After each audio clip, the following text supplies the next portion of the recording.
All right, welcome back to Noodletown News. Today's episode will be more about the web novel industry. But before this, I just have to quickly mention another interesting news. So it turns out that the divorce rate has been spiking in China after the lockdown eased. So in some big cities, the wait time has reached a couple of weeks. Oh So shit. yeah, like other than the no income part, that might suck a bit, right? Like people are given more time to spend with their families during the quarantine. Uh, which is a great thing, like more family time. But who would have thought that after the pandemic got better in China, fucking divorce is now trending?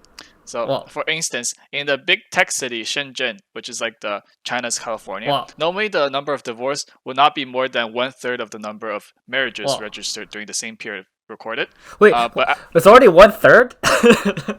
yeah, Wait, that's already but pretty bad, man. oh, meh. All right, that's not the point. But as for the this April, it reached a shocking 84%. So if you thought 1/3 was bad, and yeah, if you want to divorce, you actually have to wait until at least July or August now because there's no appointments available. So you're stuck for another couple of weeks. Yeah, so it looks like some people are really pissed off of their spouse when they're stuck under the same roof for every minute of the day since New Year. Maybe it will happen in other countries too once this is all over. Who knows, right? Or maybe the lockdown will be so long that one day the couple will be like, "Yo, bitch, I'm done with you," and next week comes along and he's like, "Honey, what's for dinner?"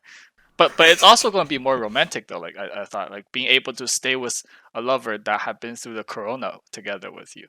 It's like years down the line. It's like, "Honey, remember that?" Remember when we stay home for 3 months straight? Yeah. Hey, yeah, a great Too memory. bad they don't have Corona. Otherwise, it'll be more romantic. Oh, who knows?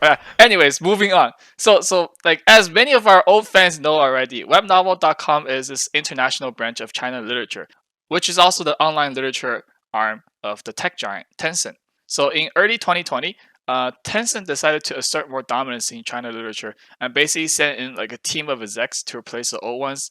And then ever since then, there have been a lot of changes being made to the current web novel ecosystem. One of the biggest changes is that the exploration of going free to read.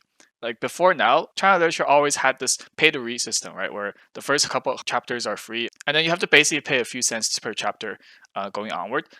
This had been the norm, and piracy had also been the norm. Like ironically, for many books, the pirate sites actually generate more money than the legit source, simply because it could get a lot more traffic for being free and then profit off of the ads. Uh, so yeah, like for instance, our Noodletown site is a living example. We're not that we're pirates, but our content is free to read.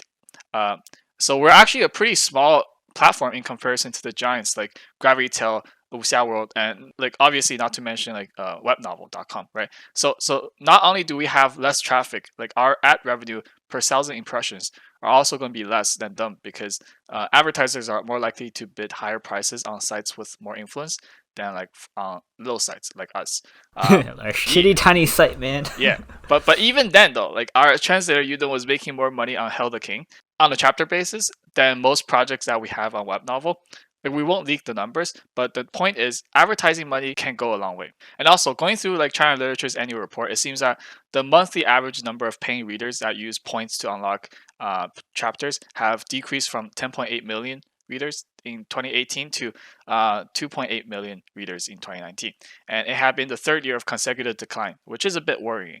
However, the company is still in great shape though because like they bought a shit ton of new revenue from IP adaptations. Hey. So yeah, I do think going free will really help China literature enter like this new era of growth. The majority of people in China are residing in B tier, C tier, or even lower tier like cities, and they can't really afford to pay to read some like next level chick flick. And that actually makes up for a vast majority of the market available. So going free will really help tap into this market. It'll also kill the parasites because like fuck those guys. But yeah, besides the market, the free business model will also be more friendly to the new authors. Like if you have to pay to read every chapter, you might only stick with the top trending or the highest ranking books and authors, so you don't end up paying to read some bullshit, right? But that also fucks the new authors that are actually putting so much blood, sweat, and tears into writing a novel. Like it's pretty common for authors that has no exposure, no influence, that start off writing on China Literature's paying platform to make jack shit, and then move to like a free platform and end up making more money off of ads and donations. So yeah, like I'm actually looking forward to China Literature becoming free.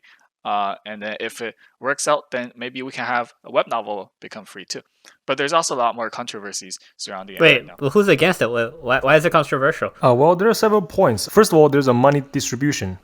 When the books become free, the only way for authors to make money is from ads and also potential IP adaptations, such as making the book into movies and TV series.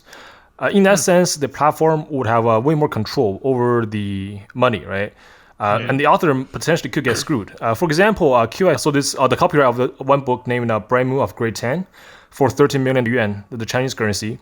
But the author only received about 150K, right? Which is like a peanuts compared to how much QI made off the money. Yeah, that's like nothing, right? Compared to so essentially it's like it sold the book for 2 mil and only gave the author like 30K, right? Yeah. I mean, 30K, yeah. So that's where the That's not even enough for a Tesla. yeah, I mean, it's nothing. It's either for Toyota, Corolla. Oh. Yeah, I mean, that's just one part of it, which I think why the authors are kind of worried about it. Yeah. And the second part is really about the future content, right? So the new author coming up, they can potentially get more money off of the other free sites, but then they also might only focus on the cliche parts that typically drives traffic, right? Yeah. So instead of focusing energy on writing good books, they might just try to make money and just not really putting the time and effort right into really thinking about good plots. For web novel, the plots are somewhat controlled by the readers. So if the author writes a sad chapter, a ton of readers will curse the author in the comment section, forcing the author to change the plot about a movie onward, right? So typically the paid readers are more logical and they respect the authors a lot more, right? So they wouldn't curse as much and they would typically respect the author's decisions, which means that the author can potentially write some more in-depth plots and also make money that way, right? But if most of the free readers, they're more impulsive and they really want the plot to flow in one direction, right? They want really most of the time they want the plot to be happy, right? So if you want to make money with a free model, you better keep the readers happy, which is you write a lot of those cliche happy, all those typical plots, which means that the future of web novel might be might on the line, right? In that case. Yeah, it's like the free news press online. You get a lot of like the clickbaity bullshits rather than like good reporting. Yeah, exactly. They want to drive their traffic up, right? But if you pay like to subscribe to some premium stuff, like they might put more effort into writing the content and actually doing research and stuff. Yeah, so in China right now, like it got so intense that many authors are all joining the protest movement to stop updating chapters, like to protest against this like new contract and the direction that the company is going. But aren't the authors given the choice of being able to do like a go free route or the pay route? I think the authors will get pressured to go for the free one, right? Because the readers will naturally go towards the free books, and those will get more exposure than the people who are charging money for the chapters, right? They'll be pressured into going free anyways, or their book will suffer. Yeah, I mean, also on that point, if QI is really encouraging the free to read model, right? Then a lot of paying readers, they will actually stop paying because they think like why would I pay if other people are just reading for free, right? So then essentially it will be killing the paying to read model on its own. All right, that's all the time we have for today. Come and read our books. They're all free, man. On Noodletown translated.com. All right, okay, bye. Won't you take me